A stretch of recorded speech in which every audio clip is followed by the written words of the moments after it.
What was the most heroic act you've ever witnessed? I'll start.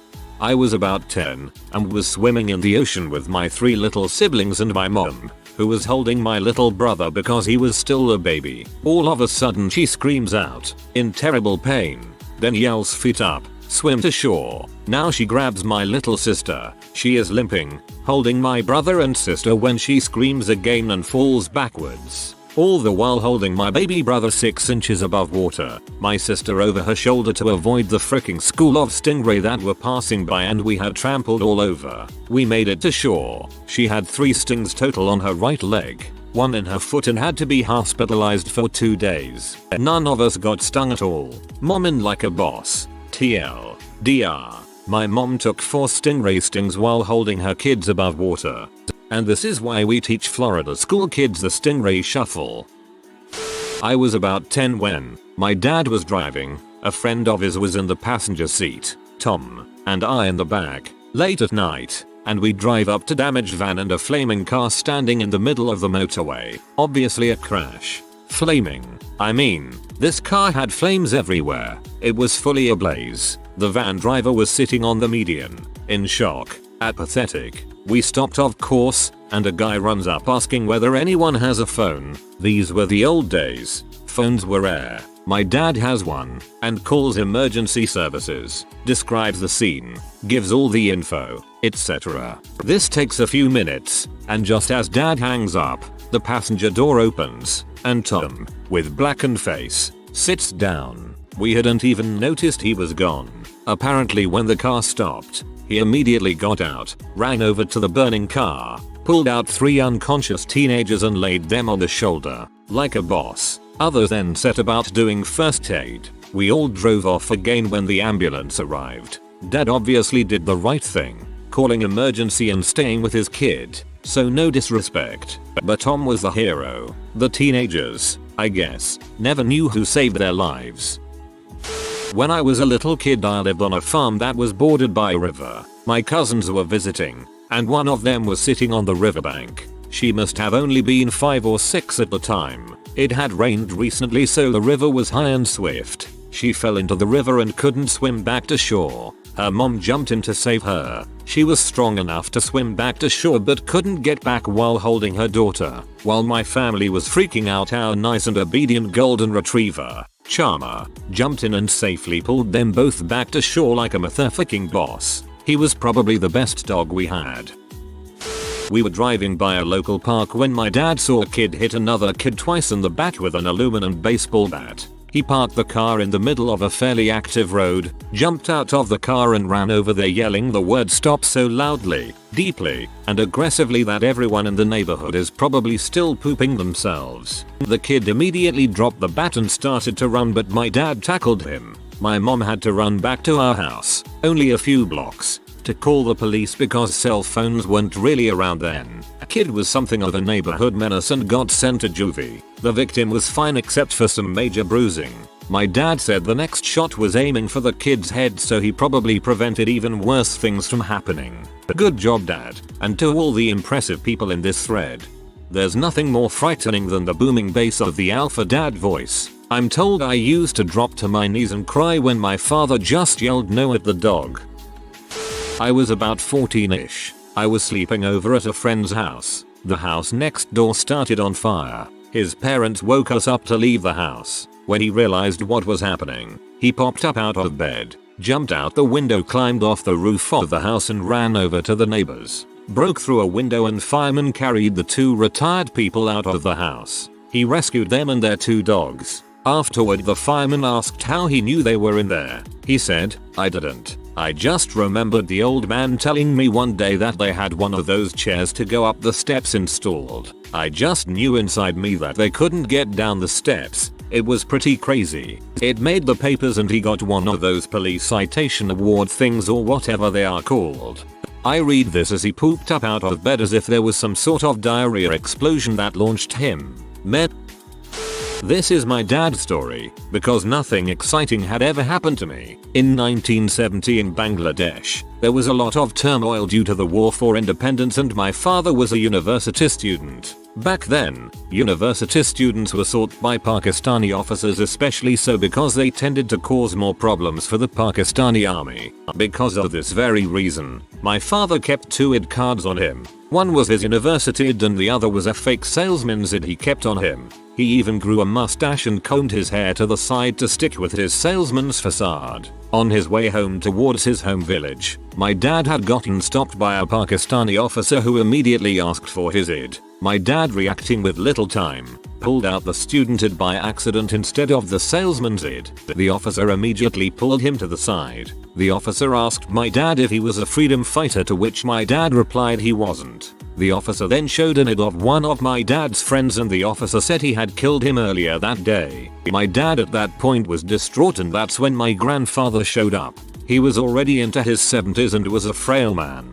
After my grandfather tried reasoning with the officer hit him in the stomach with the butt of his rifle. The officer then put my father up against a wall and commanded 3 of his soldiers to execute my dad. Right afterward, Ali, my dad's driver, it's a commonplace practice for the middle class to have drivers, ran up to the officer and told him, "These are good people you're killing. You're most certainly going to heck for killing him." The officer then considered this for a moment and decided to let my father go. So Ali, the driver, saved my father's life. The Pakistani officer killed about 200 people indirectly or directly in that village. Eventually he was killed and his body was cut up into pieces and paraded around the village. Sort of strange to think about it this way, but Ali saved your life. It was a small thing. I am a cashier checker at a grocery store and my state has a program for new mothers who are in poverty. They provide them with the baby formula and nutritious food the baby needs to be healthy. Now, baby formula can run very expensive and a new mother, with twins, had come up to my line to cash in a check for several cans of formula. But when she took out the check she noticed that it had expired 2 days ago and broke down crying, trying to figure out how she was going to feed her children. At that moment the older gentleman in line behind her tapped her on the shoulder and offered to buy them for her. The total was well over $100. I know that $100 is not very much in the grand scheme of things, but the moment did give quite a boost to my faith in humanity. Maybe $100 isn't a big deal to that guy, but I bet those babies appreciated the full bellies. I vote heroic. My family of 5, my uncle and his girlfriend, and my grandparents, 3 total, went one morning about 10 years ago to a diner near our home. The 10 of us, with my dad at the head of the table, back facing the wall which was the parking lot side, were enjoying our meals. An old man while pulling into the diner failed to hit the brakes and instead hit the gas, going full speed through the wall, crushing the wall down and running over the people sitting at the booths. My father, having insane and crazy reactions and instinct times, within a split second, pulled one of the diner table and created a wall that took a majority of the impact away from the car, blocked both my sisters. They both were okay, and my dad was okay also. It's not so much heroic, but it is certainly something I have always found absolutely amazing. A second story about my dad. My dad is a managing director for a brokerage firm and his office is located only 10 minutes from our house in NJ. However, there is a NY firm. My dad lost about 60% of his closest friends on 9/11. He was some of their last phone calls, seeing they couldn't get in touch with their family, and he was not only their friend on a business level, but also a very personal level as well. He spoke to almost 20 of his friends before they either jumped out of the buildings or died of some other cause. That same day, he stayed on the phone for over 3 hours with his firm that was stuck in their World Trade Center building and witnessed the events and everything that happened. I can't ever imagine going through what he did that day. Dad equals hero for sure. When I was very young, probably around 4 or 5, I was at a beach in Southern California. As usual, there were tons of people all over the place. However, 2 kids in particular had decided to dig their boogie boards into the sand and proceed to chuck rocks back and forth at each other. There were probably 20 feet or more spaced, each with a large pit behind the board where they were digging up rocks to toss. Obviously, not the brightest thing, but it went from play to deathly serious in about 2 seconds when an oblivious kid walked between the boards. Both of the rock chuckers had stopped momentarily to dig and find more rocks. One of them apparently found a good sized rock, stuck his head in, and full on through the rock while yelling, There was no hesitation, and he failed to see the kid walking in between the boards. What happened next freaked me out, which is probably why I still remember. My mom was a nurse at the time, and we happened to be sitting about 20-30 feet away, basically, in plain view of the whole thing. The kid walking in between the boards turned towards the kid yelling and throwing the rock. He caught the rock right between his eyes, which embedded in his skull and split his head open. The kid dropped and started screaming as blood literally exploded from his forehead. My mom grabbed my shirt and ran to the kid without thinking and yelled for someone to get the lifeguard. Afterwards, I learned that she literally held this kid's head together as they waited for emergency services to arrive. Crazy stuff. I have a lot to live up to because of my mom. No huge heroism, but so many little things. She's the living antidote to the dispersion of responsibility in crowds. Just before she got pregnant with me, when she and my dad were still just dating, she was sitting at a red light, in a car with two of her best friends, and their baby in the back seat. She was hit from behind by a drunk driver, so hard that the car was thrown forward 200 feet. Shattered glass everywhere. People bleeding. My mom still has permanent sinus injuries from it. The baby grew up with glass permanently embedded in her forehead, but she got out of the car, grabbed the towels they happened to have in the back seat, and started treating injuries to prevent too much blood loss while waiting for help. She was a whopping 17 years old then. Another one I witnessed was coming out of Girl Scouts one night. I must have been 11 or 12, and there was a car stopped, holding up the traffic. Huge line. People honking like crazy. Had obviously been there for a while, but no one had gotten out of their cars or anything. My mom runs over and sees a woman barely conscious in the front seat, head lolling, eyes rolling, no speech, drags her out of the car while ordering us to call 911 and does everything she can to keep her from falling fully unconscious. She was a pregnant woman who'd started to fall into a diabetic coma and was only a couple of minutes away from permanent damage to the baby. Apparently, if my mom hadn't stepped in, then there's the time that she gently chased down a senile old man wandering down the middle of a busy road with several injuries on him already. Or her activities as a first responder at her work, a position she volunteered for. Or how any time we pass an accident on the road,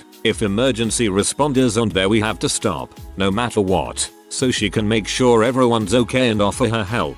She's got CPR and serious first aid training, as well as defibrillator training. And she's not a nurse, or an EMT, or anything. She's just a postal clerk now, used to work at McDonald's. She learned how to help people just because she can't not help people. She's got her flaws, but I can't help but be so proud of her. Your mom is awesome.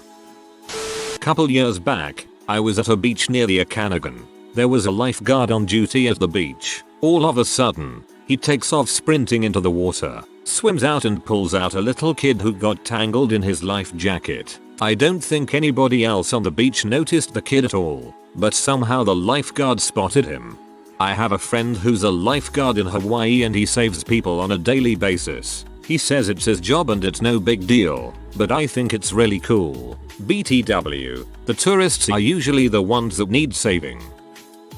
I rarely comment or post, but when I do, it is to give a shout out to my absolute hero. I work for one of my closest friends. I run his office. His wife used to, but she was diagnosed with an autoimmune disorder that is comparable to rheumatoid arthritis on steroids. She is on so many different medications that she cannot hold a conversation more than 2 minutes. I have to take her to her arthritis center for treatment and relay to doctors her problems because she has difficulty conversing. And I would not change the hecticness of being so involved with their family for the world because I know she would do the same. Anyways, she was out at the lake in our town getting some sun. She loves the outdoors even though she has difficulty walking. She was at her campsite when she heard screaming. Much like the ARP story, a woman was hit head-on by a boat that was following closely and blood was flowing. Without a minute of hesitation, my boss's wife ran inside of her camper, grabbed all of the sheets, went running back to the woman on shore, fell along the way and snapped her right ankle and left wrist,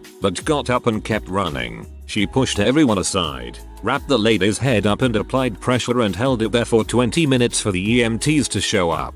Our town just recently terminated the ambulance and EMT service and hired a private company, therefore it took forever. Unfortunately, the woman died, and my boss's wife had to explain to the woman's husband, while covered in her blood, that it was indeed his wife. This woman needs help getting up her stairs on a daily basis, but in an instant, she overcame the pain and stepped up. Mentally, she is in an absolute cave right now, but I know she is able to fight her way out. I only wish the world was full of more superheroes like her. Whoa, adrenaline overcomes almost anything. I hope her health can match her character in the future. Even though I am positive this will get lost down there, my grandfather told me a few stories about things he did in his lifetime. Here are 3 of the best. 1. He was a paratrooper in Korea, 101st, and while deployed and on the ground, he and his buddies were in foxholes. He and his buddy shared a foxhole, and they were next to about 4 other foxholes all occupied by other service members. My grandfather was a sergeant, and shared the foxhole with a private first class. The private goes to light up a smoke, and when he does, my grandfather pushes the privates to the bottom of the foxhole. Seconds after, 2 guys in the foxhole next to them who were smoking got shot by a sniper. 1 bullet. They both died. So on top of my grandfather saving a friend's life, he still pulled the bodies out of the line of fire, even though he learned soon that it didn't matter. 2. My grandfather moved to Alaska in the 70s as was a state trooper. One of his unofficial duties was to find people for hunting out of season. While driving his truck down an old country road, not even gravel, he sees a truck with hunting gear in the back. He pulls over and walks into the woods. The hunter had fallen through ice and had nearly lost consciousness. My grandfather lays on the ice and manages to pull the bastard up and off the ice. That guy lived. 3. Also while he was a state trooper, he heard on the radio about a house fire. Being close to the location, he drives there. Upon arriving, he notices he is the first officer there. There is a woman screaming outside that her children are still in the house. My grandfather, without time to even think, breaks down the door and rushes into the house. He runs up the burning steps to her bedroom, grabs the 2 children around their waists, and runs back again down the stairs outside into the snow. The house collapsed shortly after he got out. Without a doubt he saved those children. Other notable mentions. He was the pistol shooting champion of Alaska for 2 years running, and ended up killing a black bear that was attacking him with a pistol, like a boss. His only regret, he says, is not killing the bear with his bare hands. I freaking love the guy. A black bear that was attacking him with a pistol, like a boss. Bear with pistol. I totally imagined it. I'm not trying to brag anything. I'm just replaying what my dad said heroic was. A few years ago, me, my brother, and my father were packing up our sailboat, Cateran, to go home. I was packing up ropes and supplies when the wind picked up as my brother and him were trying to bring down the mast. They lost control, and it started to fall. I noticed there was a small child directly where the mast was going to fall, and grabbed him. The mast would have fallen on his head, and quickly got out of the way. I'm sure better stuff has happened to other people, but Wisconsin is a pretty boring state sometimes. You're humbling it up way too much. You saved a kid from a possibly fatal situation. You're awesome. Have a buddy tell that story every time you're in the bar, and you'll get laid constantly. I'll make it short. My dad was violent and got our family, mom, dad, little brother, me, kicked out of more apartments than I can recall. He left when I was 5 or 6. My mother had absolutely nothing except her parents, and my grandfather was extremely sick, so they had no money. My brother and I grew up in poverty, apparently. I only found out a few years ago. I have nothing but happy memories of the time after my dad left. We had toys and clothes and birthday parties and all the crap that normal kids had. My mom and grandfather passed away a long time ago, got drunk on wine and told us the part of the story one holiday. We figured out the rest. I love my mom. She took all that heck into herself and never told us a word about it. We had Ninja Turtle toys and Darkwing Duck cakes. She had 3 jobs and no life beyond my brother and me. GG. Mom. GG. It's funny how you don't realize how poor you were as a kid until much later. My family used to live and sleep all together in one room until I was 7. I never thought it was out of the ordinary. We celebrated birthdays and holidays, and we did wholesome family stuff together. We were poor as frick, but I definitely never felt poor. I guess being happy is what actually matters in the end. My story is short. My pops worked 8 months straight, overtime without a day off to provide for the family. He's a hero in my book. He's a hero. Ftfi.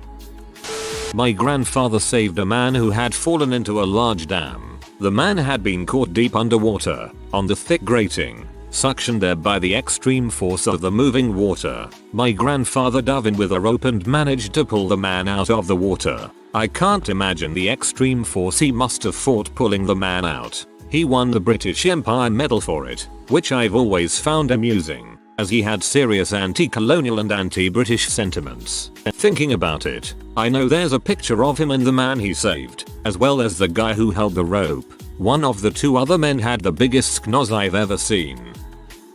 I've seen a lot of things, but the one that affected me most personally was the heroic actions of a dog. As a kid, I was at an old castle, and I fell pretty far onto a load of rubble and ruined rocks. I totally obliterated my knee, and I couldn't move. I disturbed a lot of the rocks and stuff around me and above me when I fell, so there was still some rocks falling and crap. I was so scared, I shouted for help, and a man and, I presume, his wife were walking past. At first the man went in the hole I'd fallen into, but when he and his wife saw that it was unstable, and there were rocks falling still, she shouted to him that it wasn't safe, and they left. No joke, they left. They said that they were going to get help, but it was 20 minutes, half an hour later, I'm guessing, and still no one came back for me. I'd been shouting at intervals since then, and then I heard movement above me, and I saw German Shepherd looking at me. He inched his way down to me, ignoring the instability and crumbling rocks,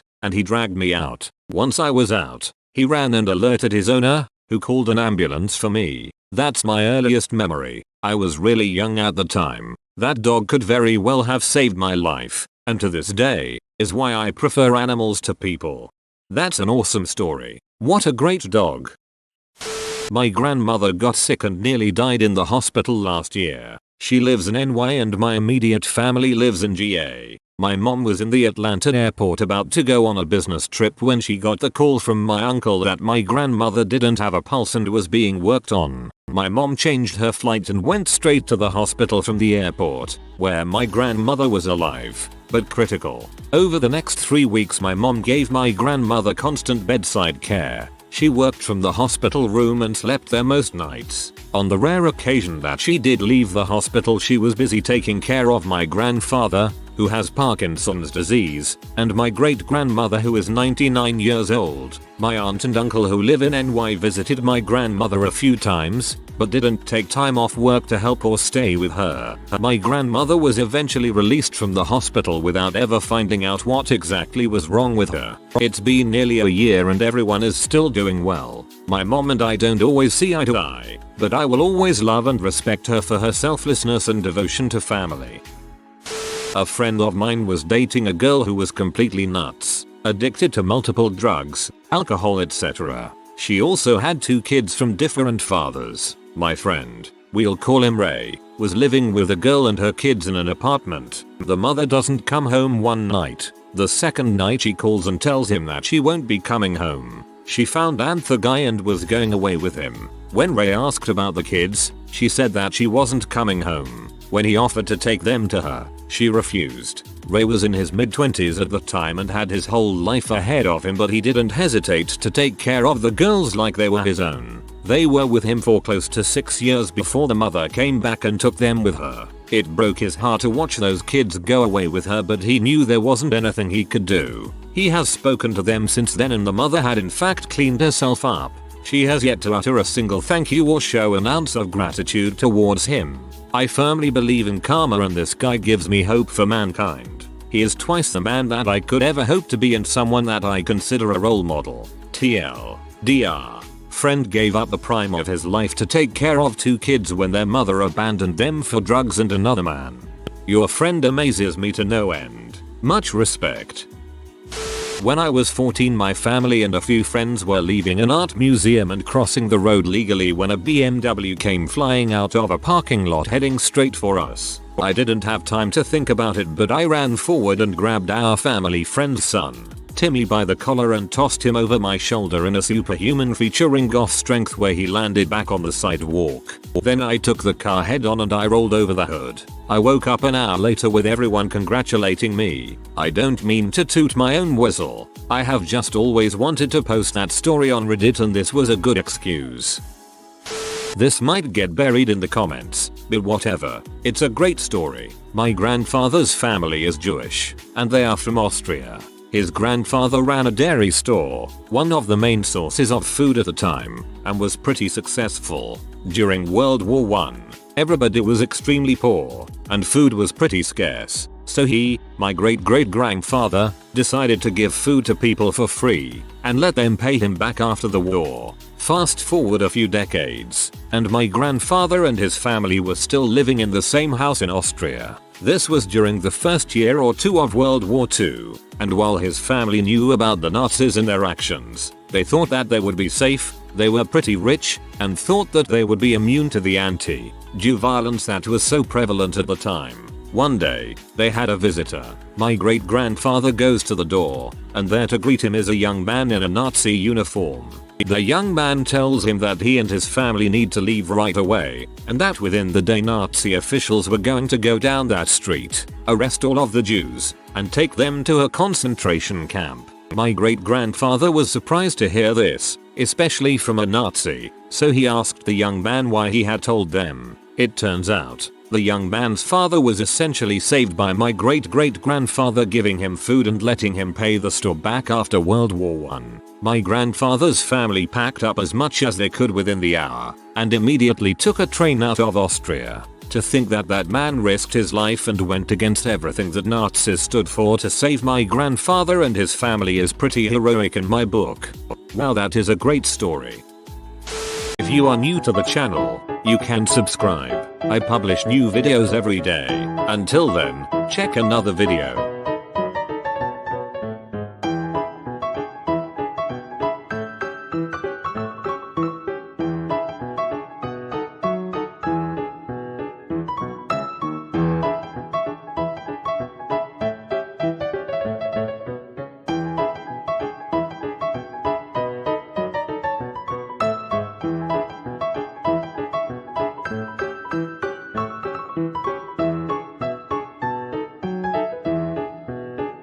Bye for now.